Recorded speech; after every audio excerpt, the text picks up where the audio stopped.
കടന്നു മരിച്ചാലും ആര് നിന്റെ അടുക്കൽ വന്ന് ലാ ഇലാഹ ഇല്ലല്ലാഹ് പറഞ്ഞു തന്നാലും സാക്ഷാൽ ഈസാ നബി അലൈഹിസ്സലാം ഇനി വരാനിരിക്കുന്ന പ്രവാചകനാ, ആ പ്രവാചകൻ നിനക്ക് പറഞ്ഞു തന്നാലും പറയാൻ നിന്റെ നാവ് പൊങ്ങത്തില്ല. ഒരായത്ത് ഞാൻ പഠിപ്പിക്കാം, ഇന്ന് മുതൽ പഠിച്ചോ, ചാകുമ്പോ ഓതാനുള്ളതാണ്. ഒരേ ഒരായത്ത് മരിക്കാൻ കിടക്കുന്ന സമയത്ത് ഓതാനുള്ള ഒരായത്ത് ഖുർആൻ പറയുന്നുണ്ട്.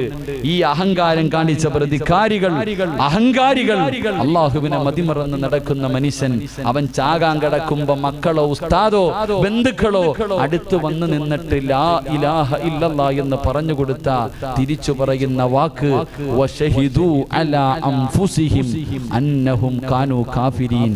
അവന്റെ മരണമൊഴി ഞാനൊരു കാഫിറായിട്ടാണ് ചത്തുപോകുന്നതെന്ന് അവന്റെ നാവ് കൊണ്ട് പറഞ്ഞിട്ടേ മരിക്കൂ എന്ന് വിശുദ്ധ ഖുർആൻ. അള്ളാഹു നമ്മളെ കാക്കുമാറാകട്ടെ, അള്ളാഹു നമ്മളെ കാക്കുമാറാകട്ടെ. അവൻ തന്നെ പറയും ഞാൻ ചാവുന്നത് ഒരു കാഫിറിനെ പോലെയാണെന്ന് പറഞ്ഞിട്ടേ മരിക്കൂ എന്ന് നബിയുനാ റസൂലുള്ളാഹി, നബിയുനാ റസൂലുള്ളാഹി. അപ്പോൾ ഒരേ ഒരായത്ത്, സ്വർഗം കിട്ടുന്ന ആയത്ത് ഓതാമെന്ന് നിയ്യത്ത് ചെയ്യുന്നവർ കൈപൊക്ക്, പ്രതിഫലം പറഞ്ഞു നിർത്താം. അല്ലാഹുവേ, ഈ പൊക്കൽ ആദ്യം പൊക്കിയിരുന്നെങ്കിൽ എന്നെ കൊണ്ട് ഇത്രയും പറയിക്കണമായിരുന്നു, ഇത് ആദ്യം ചെയ്തുകൂടായിരുന്നു. അള്ളാഹു നമുക്ക് ഈമാൻ നൽകി അനുഗ്രഹിക്കുമാറാകട്ടെ. അള്ളാഹു നിങ്ങൾക്ക് തരുന്ന പ്രതിഫലം പറയാം, അള്ളാഹു നിങ്ങൾക്ക് തരുന്ന പ്രതിഫലം. അള്ളാഹുവിന്റെ പരിശുദ്ധമായ ഖുർആനിലെ ഒരേ ഒരായത്ത്, അതും സ്വർഗം കിട്ടുന്ന ആയത്താട്, ഓതാമെന്ന് ചോദിക്കുമ്പോ ഉസ്താദ് ഇന്ന് മുതൽ ഓതും ഉസ്താദ്, എത്ര തിരക്കാണെങ്കിലും ഓതാതെ ഉറങ്ങില്ല ഉസ്താദ് എന്ന് തീരുമാനമെടുത്ത എന്റെ പ്രിയമുള്ള വാപ്പാ, അള്ളാഹു നിനക്ക് തരുന്ന ഒന്നാമത്തെ പ്രതിഫലം കേൾക്കണോ? അള്ളാഹു നിനക്ക് തരുന്ന ഒന്നാമത്തെ പ്രതിഫലം കേൾക്കണോ? മഹാനായ ഇബ്നു മസ്ഊദ് റളിയല്ലാഹു തആല അൻഹു പറയുകയാ, അള്ളാഹു നിന്നെ ഈ ദുനിയാവിലിട്ട് നരകിപ്പിക്കത്തില്ലെന്ന് നബി മുഹമ്മദ് മുസ്തഫ. കിടന്ന് കിടപ്പിൽ കിടന്ന് മലമൂത്ര വിസർജനം നടത്തുകയോ, ഇന്നലെ വരെ കൂടെ കിടന്ന ഭാര്യ ആഗ്രഹിക്കുന്നു ഇയാളൊന്നും മരിക്കുന്നില്ലല്ലോ, ഇയാളൊന്നും മരിക്കുന്നില്ലല്ലോ, മൂത്രവും കാഷ്ടവും വാരി വാരി മടുത്തല്ലോ. അല്ലാ, സ്വന്തം മക്കള് ദുആ ചെയ്യുന്ന വാപ്പ മരിക്കോ, ഉമ്മ മരിക്കോ, പള്ളിയിലെ ഉസ്താദിന്റെ അടുക്കൽ പോയിട്ട് പറയുന്നു എന്റെ ഉപ്പയൊന്ന് മരിക്കാ ദുആ ചെയ്യൂ, എന്റെ ഉമ്മയൊന്ന് മരിക്കാ ദുആ ചെയ്യുവോ. എന്റെ പ്രിയമുള്ളവരെ, വല്ലാത്തൊരവസ്ഥയോ, എല്ലാവരും വെറുത്തു പോകുന്ന അവസ്ഥ. ആരോ വിളിച്ചു പറഞ്ഞ രോഗം കൂടി സക്കറാത്തിന്റെ അവസ്ഥയിലോ, എല്ലാവരും വാരിക്കെട്ടി വീട്ടിലേക്ക് വന്നു. ഇപ്പൊ മരിക്കും ഇപ്പൊ മരിക്കുമെന്ന് പറഞ്ഞ് കാത്തിരുന്നിട്ട് രാവിലെയായിട്ടും മരിക്കാതെ വരുമ്പോ പടച്ചവനെ മരിച്ചില്ലല്ലോ എന്ന് പറഞ്ഞ് പിരിഞ്ഞു പോവുകയോ. പടച്ചവനെ അങ്ങനെ മരിക്കാൻ ആഗ്രഹിക്കുന്ന ഒരവസ്ഥയുണ്ടല്ലോ വാപ്പാ, വല്ലാത്തൊരവസ്ഥയോ. ഇന്ന് മുതൽ പരിശുദ്ധമായ ഖുർആൻ ഓതുമെന്ന് തീരുമാനിച്ച ഉപ്പാ, ഇവിടെ കിട്ട് അള്ളാഹു നിന്നെ നരകിപ്പിക്കില്ല. അർദിൽ ഉംറെന്ന് പറയുന്ന ഒരവസ്ഥയുണ്ട്, ആരെയും തിരിച്ചറിയാ കഴിയില്ല. വാപ്പയെ തിരിച്ചറിയുന്നില്ല, ഉമ്മയെ തിരിച്ചറിയുന്നില്ല, മക്കളെ തിരിച്ചറിയുന്നില്ല. പടച്ചവനെ, അങ്ങനെയുള്ള ഒരവസ്ഥയെ തൊട്ട് അള്ളാഹു നിന്നെ കാക്കുമെന്ന് പ്രവാചകം പഠിപ്പിക്കുമ്പോ, എന്റെ പ്രിയമുള്ള യുവത്വവേ, മോനെ, എന്റെ പ്രിയമുള്ള പെങ്ങള്, അല്ലാഹുവിന്റെ റസൂൽ പറയുകയോ, ഇമാം ഗസാലി റഹ്മത്തുള്ളാഹി പറയുകയോ, അല്ലാഹുവിന്റെ പരിശുദ്ധമായ ഖുർആൻ ഓതുന്നവരുണ്ടല്ലോ, എല്ലാ ദിവസവും ഖുർആൻ ഓതുന്ന ഒരു മനുഷ്യൻ അല്ലാഹു കൊടുക്കുന്ന രണ്ടാമത്തെ പ്രതിഫലം എത്രയോ പേരെ വെള്ളിയാഴ്ച ദിവസം കൊണ്ട് കബറടക്കിയവരോ, വെള്ളിയാഴ്ച ജുമഅയ്ക്ക് മുമ്പ് പള്ളിക്കകത്ത് കൊണ്ടുപോയി കബറടക്കിയവരല്ലോ, അല്ലാഹു അവന് നല്ല മരണം കൊടുത്തെന്ന് പറയുന്നവരുണ്ടല്ലോ. വാപ്പാ പറഞ്ഞുകൊണ്ട് നടന്നാ മതിയോ, പെങ്ങളെ പറഞ്ഞുകൊണ്ട് നടന്നാ മതിയോ? നിനക്കും നല്ല ഒരു മരണം വേണ്ടേ, നിനക്കും ഒരു നല്ല മരണം വേണ്ടേ?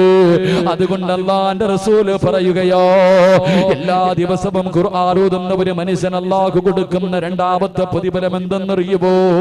അല്ലാഹു ആ മനുഷ്യന് നല്ല മരണം കൊടുക്കുമെന്ന് നബി മുഹമ്മദ് മുസ്തഫ. പാതിരാത്രി ഒരുമിച്ച് കൂടിയ ചെറുപ്പക്കാരോ ഉസ്താദേ, എത്ര വലിയ തിരക്കാണെങ്കിലും പാതിരാത്രി കിടന്നുറങ്ങുന്നതിന് മുമ്പ് ഒരു പ്രാവശ്യമെങ്കിലും അല്ലാഹുവിന്റെ ഖുർആൻ എടുത്തിട്ട് ഈ ആയത്തോതാതെ ഉറങ്ങില്ല ഉസ്താദ് എന്ന് തീരുമാനമെടുത്ത എന്റെ പ്രിയമുള്ള ചെറുപ്പക്കാരാ, അല്ലാഹു നിനക്ക് തരുന്ന പ്രതിഫലം എന്തെന്നറിയുവോ? അല്ലാഹു നിനക്ക് തരുന്ന പ്രതിഫലം എന്തെന്നറിയുവോ? എന്റെ പ്രിയപ്പെട്ട ചെറുപ്പക്കാരുണ്ടല്ലോ, സെൽഫിയെ വല്ലാതെ ഇഷ്ടപ്പെടുന്നവരോ, സെൽഫിയെ വല്ലാതെ ഇഷ്ടപ്പെടുന്നവരോ, എന്റെ പ്രിയമുള്ള ചെറുപ്പക്കാരാ, എവിടെയെങ്കിലും നിന്നൊരു സെൽഫി എടുത്തിട്ട് ഫേസ്ബുക്കിൽ ഇട്ടിട്ട് ലൈക്ക് തണ്ടെന്ന ചെറുപ്പക്കാരുണ്ട്. എനിക്ക് എത്ര പേരാ ലൈക്ക് തന്നത്? ഓരോ ദിവസവും എടുത്തിട്ട് നോക്കുന്നവരുണ്ട്. എങ്കിലും ചെറുപ്പക്കാരാ, ലൈക്ക് തണ്ടെന്നത് ആർക്ക് വേണ്ടിയാമോ?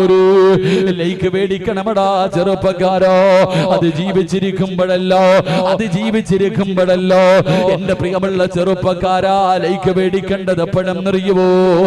വെള്ള തുണിക്കകത്ത് പൊതിഞ്ഞ് നിന്റെ വീടിനകത്ത് നിന്നെ കടത്തുന്ന ദിവസമുണ്ടല്ലോ, അന്ന് 40 പേര് നിനക്ക് ലൈക്ക് അടിച്ചാ നിനക്ക് സ്വർഗമാണ് പ്രതിഫലമെന്ന് നബി മുഹമ്മദ് മുസ്തഫ.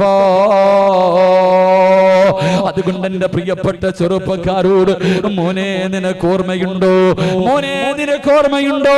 പടച്ചവനെ, കഴിഞ്ഞ പെരുന്നാളുണ്ടല്ലോ, ചെറിയ പെരുന്നാളിന് നമ്മൾ എല്ലാവരും അത്ഭുതത്തോടെ നോക്കിയ ഒരു വാർത്തയുണ്ടായിരുന്നു. പടച്ചവനെ, ഹരിയാനയിലുള്ള 16 വയസ്സുള്ള അല്ലാഹുവിന്റെ പരിശുദ്ധമായ ഖുർആൻ മുഴുവനും ഹൃദയത്തിൽ ചുമന്നുകൊണ്ട് നടന്ന ജുനൈദ് എന്ന് പറയുന്ന പൊന്നുമൂർ തന്റെ 1ാമത്തെ പെരുന്നാൾ ഹാഫിളായതിനു ശേഷമുള്ള പെരുന്നാളോ, ആ പെരുന്നാളിന് വസ്ത്രം വാങ്ങാൻ 1500 രൂപയുമായി പടച്ചവര്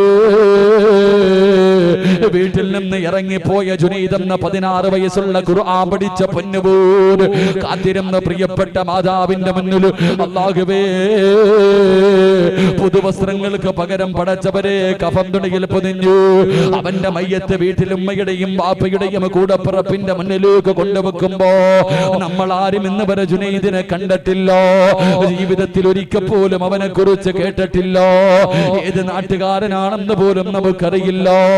പക്ഷേ ജുനൈദ് എന്ന പൊന്നുമൂർ കഫൻ തുണിയിൽ പുതച്ച് കിടത്തിയിരിക്കുന്ന ഫോട്ടോയുണ്ടല്ലോ, ആരോ ഫേസ്ബുക്കിൽ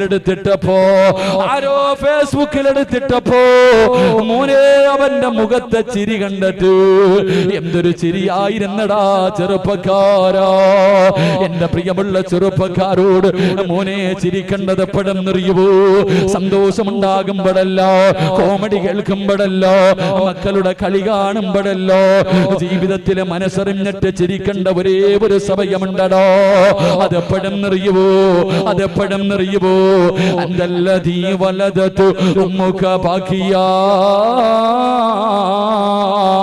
വന്നാസു ഹൗലക യദ്ഹകൂന സുറൂറാ വജ്ഹദ് ലിനഫ്സിക അൻ തകൂന ഇദാ ബകൂ ഫീ ഹാലി മൗതിക ലാഹികം മസ്റൂറാ. എപ്പോഴെപ്പോഴും നിന്റെ ഉമ്മ നിന്നോട് പറയുമല്ലോ, മരണവേദനയുടെ വേദനയും എന്താണ് നിന്നെ ഞാൻ പ്രസവിച്ചതെന്ന്. ഉമ്മ എപ്പോഴും പറയുമല്ലോ, പടച്ചവനെ റബ്ബേ, ഉമ്മയോട് തിരിച്ചു ചോദിക്കണം ചെറുപ്പക്കാരോ, എത്ര വേദന സഹിച്ച ഉമ്മയാണെങ്കിലും നിന്നെ ആദ്യമായിട്ട് കണ്ടപ്പോ നിന്റെ ഉമ്മ വല്ലാതെ ചിരിച്ചു മോനെ.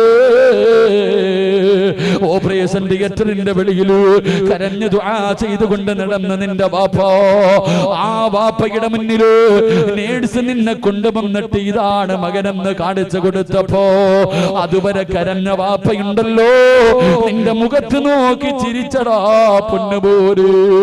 അപ്പോഴ് നീ കരയുകയായിരുന്നടാ.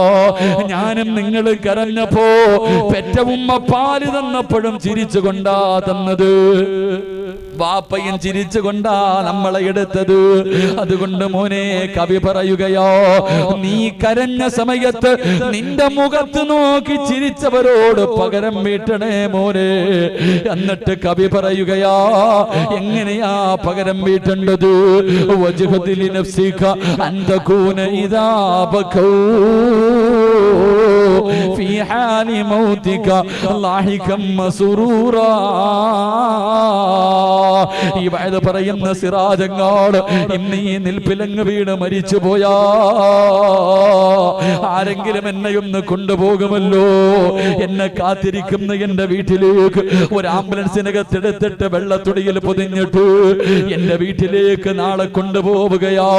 എന്തൊരു തിരക്കെന്നറിയുവോ, നാളെ എന്റെ വീട്ടിൽ എന്തൊരു ജനസാഗരമെന്നറിയോ. അല്ലാഹുവേ, കരച്ചലിന്റെ ശബ്ദമാ. എന്റെ പ്രിയപ്പെട്ട ഭാര്യ എന്റെ മുന്നിലിരുന്ന് കരയുകയാ. എന്റെ പൊന്നുമോൻ എന്റെ മയ്യത്തിന്റെ മുന്നിലിരുന്ന് വാപ്പാ എന്ന് വിളിച്ച് കരയുകയാ. എന്റെ കൂടപ്പറപ്പ് കരയുകയാ. എന്റെ കൂട്ടുകാര് കരയുകയാ. ഏറ്റവും കൂടുതൽ കരയുന്നതാരെന്നറിയോ? എന്റെ പ്രിയപ്പെട്ട ഉമ്മയാ. എന്റെ പ്രിയപ്പെട്ട ഉമ്മയാ. ശമവിട്ട ഉമ്മയും പൊന്നുമകനെ എന്നെ കൈവിട്ടു പോന്നോ കാണലെന്നാ പൊന്നെ. മോനെ സിറാജ്, എനിക്ക് മുമ്പേ പോയല്ലോടാ, എനിക്ക് മുമ്പേ പോയല്ലോടാ. എന്റെ ഖബറിന്റെ ചാരത്ത് നിന്ന് ദുആ ചെയ്യേണ്ടവനായിരുന്നല്ലോ. ഇന്ന് നിനക്ക് വേണ്ടി ദുആ ചെയ്യേണ്ട ഒരു ഗതി എനിക്ക് അല്ലാഹു തന്നല്ലോ. മോനെ, ഇനി എന്നാടാ കാണുന്നത്? എന്റെ പ്രിയമുള്ള ചെറുപ്പക്കാരാ, ചിരിക്കണ്ടതന്നാടാ. നിന്നെ കാണാൻ വരുമടാ. കരുനാഗപ്പള്ളിയിലെ നിന്നെ ഏറ്റവും വലിയ ശത്രുവും നിന്നെ കാണാൻ വരും മോന്.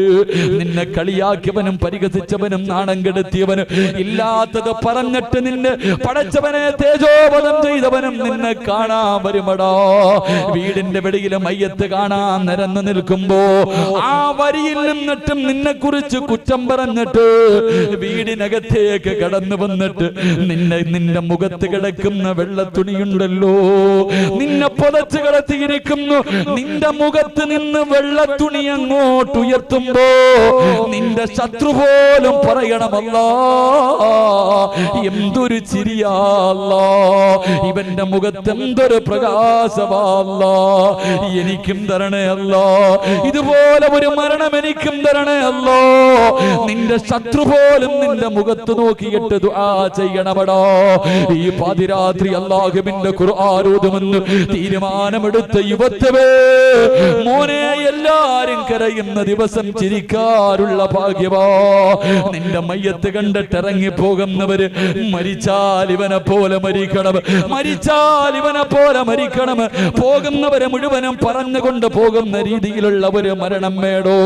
ഖുർആനോദിയാ കിട്ടുന്ന മൂന്നാമത്തെ പ്രതിഫലമാ.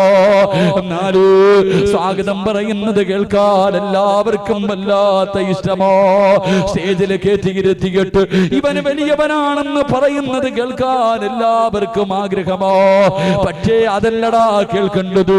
സ്വാഗതം പറയുന്നത് കേൾക്കേണ്ടത് എപ്പോഴെന്നറിയുവോ? സ്വാഗതം പറയുന്നത് കേൾക്കേണ്ടത് എപ്പോഴെന്നറിയുവോ? മോനെ, സക്കറാത്തിന്റെ അവസ്ഥയിൽ ഇങ്ങനെ കിടക്കുമ്പോ മഹാനായ ജാബിർ പറയുകയോ, സക്കറാത്തിന്റെ അവസ്ഥയിൽ മരണവേദന സഹിക്കാൻ കഴിയാതെ ഇങ്ങനെ കിടക്കുമ്പോ കണ്ണ് നിറയുമ്പോ മലക്കുൽ മൗത്ത് പറയണം മോര്, അതാ നിന്റെ ചുറ്റുഭാഗത്ത് നിൽക്കുന്ന മലക്കുകളുണ്ടല്ലോ, കരയുന്ന നിന്നോട് ചോദിക്കുകയാ, കരയുന്ന നിന്നോട് ചോദിക്കുകയാ, യാ അയ്യതുഹൻ നഫ്സുൽ മുത്മയിന്ന ഇർജിഇ ഇലാ റബ്ബികി റാളിയതൻ മർളിയാ ഫദ്ഖുലി ഫീ ഇബാദി വദ്ഖുലി ജന്നതി. അതാ മലക്ക് പറയുന്നു, കരയില്ലു. നോക്കടാ, ആകാശത്തിന്റെ കവാടങ്ങൾ തുറന്നിട്ട് മലക്കുകൾ നിരന്ന് നിൽക്കുന്നത് കണ്ടോ? എന്തിനെന്നറിയുവോ? നിന്നെ സ്വീകരിക്കാരോ, നിന്റെ ആത്മാവിനെ കൊണ്ടുപോകാരോ. അതുകൊണ്ട് ഇർജിഇ ഇലാ റബ്ബികി റാളിയതൻ മർളിയാ ഫദ്ഖുലി ഫീ ഇബാദി വദ്ഖുലി ജന്നതി. അല്ലാഹുവേ, മലക്കുകൾ സ്വാഗതം പറയുകയോ. അഞ്ചാമത്തെ പ്രതിഫലം കേൾക്കടോ. ഒരേ ഒരായത്തിന്റെ പ്രതിഫലമാ പറയുന്നത്. നാളെ ദുഹറിന്റെ സമയത്ത് നിന്നെ കുളിപ്പിക്കുകയോ, വെള്ളത്തുണിയിൽ ധരിപ്പിക്കുകയോ, 3 കഷ്ണം തുണിയിൽ നിന്നെ പൊതിഞ്ഞിട്ട് ശരീരത്തെ സുഗന്ധമടിച്ചു പള്ളിയിലെ ഉസ്താദ് വന്ന് ദുആ ചെയ്തു, ഇന്ന് വരെ കേറാത്ത മയ്യത്ത് കട്ടിലേക്ക് നിന്നെ എടുത്തു വെക്കുകയോ റബ്ബേ 6 പേര് ചുമക്കുകയാണ് വീടിന്റെ മുന്നിലിരിക്കുന്ന മയ്യത്ത് കട്ടിലെടുത്ത് തോളിൽ വെച്ചിട്ട് ലാ ഇലാഹ ഇല്ലല്ലാഹ് ഇവിടത്തെ പള്ളിയിലേക്ക് നിന്റെ ജനാസ ചുമക്കുകയാ ആരാവാപ്പാ ചുമക്കേണ്ടത് കള്ളുകുടികനോ പെണ്ണ് പിടികനോ പലിശ തിന്നുന്നവനോ നിസ്കരിക്കാത്തവനോ അഹങ്കാരിയോ ലോട്ടറി എടുക്കുന്നവനോ ആരാ നിന്റെ മയ്യത്ത് ചുമക്കേണ്ടത് അല്ലാഹുവിന്റെ പരിശുദ്ധമായ ഖുർആൻ ഓതുന്നവന് ഖുർആനിനെ സ്നേഹിക്കുന്നവന് പെങ്ങളെ ചുമക്കുന്നത് ആരെന്നറിയോ അല്ലാഹുവിന്റെ മലക്കുകളാ അല്ലാഹുവിന്റെ മലക്കുകൾ നിന്റെ മയ്യത്ത് കട്ടിലെ തോളിൽ വെച്ച് ലാ ഇലാഹ ഇല്ലല്ലാഹ് എന്ന് പറഞ്ഞുകൊണ്ട് ചുമക്കണ്ടേ മോര് മലക്കിനെ കൊണ്ട് മയ്യത്ത് ചുമപ്പിക്കണമടോ മലക്കിനെ കൊണ്ട് മയ്യത്ത് ചുമപ്പിക്കണമടോ 6ാമത്തെ പ്രതിഫലം എന്തേ എന്റെ പ്രിയമുള്ള ചെറുപ്പക്കാരാ 6ാമത്തെ പ്രതിഫലം എന്തെന്നറിയുവോ അല്ലാഹുവേ ഇബ്നു ഹജർ തങ്ങൾ പറയുകയാണ് ഇബ്നു ഹജർ തങ്ങൾ പറയുകയാ 6ാമത്തെ പ്രതിഫലം എന്തെന്നറിയുവോ ഖബർ കുടിക്കുന്ന മനുഷ്യൻ ഈ സദസ്സിലുണ്ടാകുമല്ലോ ഈ നാട്ടിലെ ഖബർ വെട്ടുന്നവനെ നിനക്കറിയാമല്ലോ ചോദിക്കടാ പൊന്നുമോന് ചോദിക്ക് ചെറുപ്പക്കാരാ ചോദിക്കുവാപ്പോ ആരെയെങ്കിലും ഖബറടക്കാൻ കുഴി വെട്ടിയപ്പോ വല്ല അനുഭവവും ഉണ്ടായിട്ടുണ്ടോ മണ്ണിന് സുഗന്ധമുണ്ടായിട്ടുണ്ടോ മണ്ണിന് സുഗന്ധമുണ്ടായിട്ടുണ്ടോ അല്ലാഹുവിന്റെ ഖുർആൻ ഓതുന്നവന് നിനക്ക് ഖബർ വെട്ടുമ്പോ മണ്ണിന് പോലും സുഗന്ധമാ ആരാ പറയുന്നത് മഹാനായ നബി മുഹമ്മദ് മുസ്തഫ സല്ലല്ലാഹു അലൈഹി വസല്ലമ തങ്ങളുടെ സഹാബിയാണ് മഹാനായ സഅദ് ഇബ്നു മുആദ് റളിയല്ലാഹു തആല അൻഹു 30ാമത്തെ വയസ്സിലാ മുസ്ലിമായത് 36ാമത്തെ വയസ്സിൽ വഫാത്തായി 6 കൊല്ലം മുസ്ലിമായി ജീവിച്ച ഈ ചെറുപ്പക്കാരൻ മരിച്ചപ്പോ മലിക്കുൽ ജബ്ബാറായ പടച്ചറപ്പിന്റെ സിംഹാസനം പോലെ കുലുങ്ങിപ്പോയി പോര് ആ മനുഷ്യൻ മരിച്ചപ്പോഴാടാ അല്ലാഹുവിന്റെ അർശ് കുലുങ്ങിപ്പോയത് എല്ലാരും കരഞ്ഞ ദിവസമാ അന്ന് മുഖത്ത് വല്ലാത്ത പുഞ്ചിരിയോ ജനാസ ചുമന്നു കൊണ്ടുപോകുമ്പോ സഹാബത്ത് പറയുന്നു നബിയേ യാ റസൂലല്ലാഹ് മയ്യത്തിന് ഭാരമില്ല നബിയേ മയ്യത്തിന് ഭാരമില്ല നബിയേ അല്ലാഹുവിന്റെ റസൂല് പറഞ്ഞു സഹാബ ചുമക്കുന്നത് മലക്കുകളോ സഹാബ നടക്കാ സ്ഥലമില്ല സഹാബ 70,000 മലക്കുകൾ ഇറങ്ങി വന്നിരിക്കുകയോ തള്ളവരള് കുത്തിയെട്ടാ നടക്കുന്നത് ഇബ്നു ഹജർ തങ്ങൾ പറയുന്നു ഖബർ കുടിക്കുന്ന മനുഷ്യൻ നോക്കുമ്പോ മണ്ണിന് വല്ലാത്ത സുഗന്ധമോ ആരും കാണാതെ ഖബർ കുടിക്കുന്ന മനുഷ്യൻ ഒരു പിടി മണ്ണ് വാരി മടിയിൽ വെച്ചു വീട്ടിൽ ചെന്ന് നോക്കുമ്പോ കസ്തൂരി ആയിരിക്കുകയാ ആ മനുഷ്യന് സഅദ് തങ്ങളെ സ്വപ്നം കണ്ടു അവിടെ നിന്ന് ചോദിച്ചു സഅദ് എങ്ങനെ കിട്ടി സഅദ് ഈ പ്രതിഫലം എങ്ങനെ കിട്ടി സഅദ് സഅദ് ഇബ്നു മുആദ് റളിയല്ലാഹു തആല അൻഹു ഖബർ കുടിച്ച മനുഷ്യനോട് അവിടുന്ന് പറഞ്ഞു കൊടുത്ത മറുപടി എന്തെന്നറിയോ ഞാൻ പിടിച്ച സുന്നത്ത് നോമ്പിന്റെ ഞാൻ ഓതിയ ഖുർആനിന്റെ പ്രതിഫലമോ എന്ന് പറഞ്ഞു കൊടുത്തു എന്ന് ചരിത്രം പഠിപ്പിക്കുമ്പോ എന്റെ പ്രിയമുള്ളവര് ഒരു നല്ല മരണം കൊതിക്കാത്ത ആരുമില്ലല്ലോ ഇന്നലെ കണ്ടവനെ ഇന്ന് കാണാത്ത ദുനിയാവാണല്ലോ എത്രയോ ഒരു പനിവില്ല ഒരു തലവേദന പോലുമില്ല പടച്ചവനെ എത്രയോ പിഞ്ചു കുഞ്ഞുങ്ങളുടെ മയ്യത്ത് കണ്ടവരാ എത്രയോ ചെറുപ്പക്കാരെ കൊണ്ടുപോയി കബറടക്കിയവരാ പ്രായമുള്ള ഉമ്മ നിനക്ക് വയസ്സ് 60 ആയില്ലേ 50 ആയില്ലേ 15 17 വയസ്സുള്ള പൊന്നുമോള് പടച്ചവനെ എത്ര പെട്ടെന്നാ പോകുന്നത് ഇന്നലെയും ഒരു ഉസ്താദ് വിളിച്ചിട്ട് പറഞ്ഞു ദുആ ചെയ്യടേ ഉസ്താദ് 8 വയസ്സുള്ള എന്റെ പൊന്നുമോള് പനി പിടിച്ചതാണ് പോയി ഉസ്താദ്.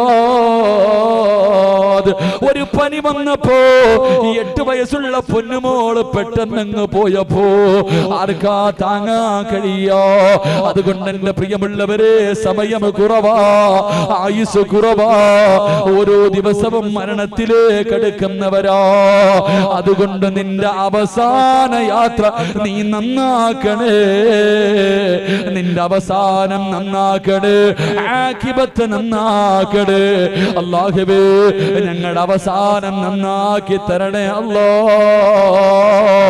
വെള്ളിയാഴ്ച രാവിലെ ഞങ്ങളുടെ മരണ ദിവസം ഇതുപോലെ ഒരു വെള്ളിയാഴ്ച രാവാക്കണേ അല്ലാ. ഷഹീദിന്റെ കൂലി കിട്ടുന്ന മരണം നൽകണേ അല്ലാ. ഈ സദസ് അതിനൊരു സബബാക്കണേ റബ്ബേ. അല്ലാഹു നമുക്കൊരു നല്ല മരണം നൽകി അനുഗ്രഹിക്കുമാറാകട്ടെ. അല്ലാഹു നല്ല മരണം നൽകി അനുഗ്രഹിക്കുമാറാകട്ടെ. എന്റെ പ്രിയമുള്ളവരെ, സംഘാടകർ ബക്കറ്റ് എടുക്കുകയാണ്. ബക്കറ്റില്ലേ? പെട്ടെന്ന് എടുത്തോ. എല്ലാവരുടെ മുന്നിലേക്കും ബക്കറ്റുമായിട്ട് വരുന്നു. നിങ്ങളുടെ പോക്കറ്റിൽ കൈയിട്ടിട്ട് ഒരു സദക്ക എടുക്കണം. എന്നിട്ട് മനസ്സിൽ കരുതണം, അല്ലാ, ഇത് മരിക്കുന്ന സമയത്ത് എനിക്ക് കാണാനുള്ളതാ. ഈ കൊടുക്കുന്ന സദക്കയുടെ പ്രതിഫലം മരിക്കുന്ന സമയത്ത് നീ എനിക്ക് കാണിച്ചു തരണമല്ല എന്ന ഒരൊറ്റ നിയ്യത്തോടെ ഒരു നല്ല സദക്ക. സല്ലല്ലാഹു അലാ മുഹമ്മദ്.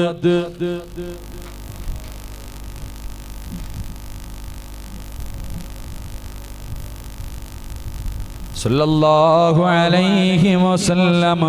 അല്ലാഹുമ്മ സല്ലി അലാ മുഹമ്മദ് യാ റബ്ബി സല്ലി അലൈഹി വസല്ലം. അല്ലാഹു സ്വീകരിക്കുമാറാകട്ടെ. എല്ലാവരും ഒരു നല്ല സദക്ക മനസ്സറിഞ്ഞിട്ടോ. നാളെ ഷമീർ ദാരിമി വഅദ് പറയാൻ വരും. കേൾക്കാൻ നിങ്ങളിൽ പലരും ഉണ്ടാവില്ല. നാളെ സമീർ ദാരിമി വഅദ് പറയും, പക്ഷേ കേൾക്കാൻ നിങ്ങളിൽ പലരും ഉണ്ടാവില്ല. പള്ളിക്കാട്ടി കടന്ന് കേൾക്കേണ്ടി വരും. അതുകൊണ്ട് ഒരു നല്ലത് ചെയ്തിട്ട് പിരിഞ്ഞോ. അല്ലാഹു ഈമാൻ നൽകി അനുഗ്രഹിക്കുമാറാകട്ടെ. അല്ലാഹു ഈമാൻ നൽകി അനുഗ്രഹിക്കുമാറാകട്ടെ. ഇപ്പോൾ ഇത്തിരി വെള്ളം ഒഴിച്ചാൽ ആരും ഇല്ല. ആരെങ്കിലും അമീനെ ഇത്തിരി വെള്ളം ഒഴിച്ചേ. മലക്കൾ മാത്രമേ സ്റ്റേജിൽ ഇരിപ്പുള്ളൂ. ഞാനും പെട്ടെന്ന് അല്ലാഹു കബൂലാക്കും. പറഞ്ഞു നിർത്തുകയാ. ഒരൊറ്റ ദിക്ർ പറഞ്ഞു പിരിയാൻ. ഒരു ദിക്ർ, ഇന്ന് രാത്രി മരിച്ച സ്വർഗം കിട്ടുന്ന ദിക്ർ ഇൻഷാ അല്ലാഹ്.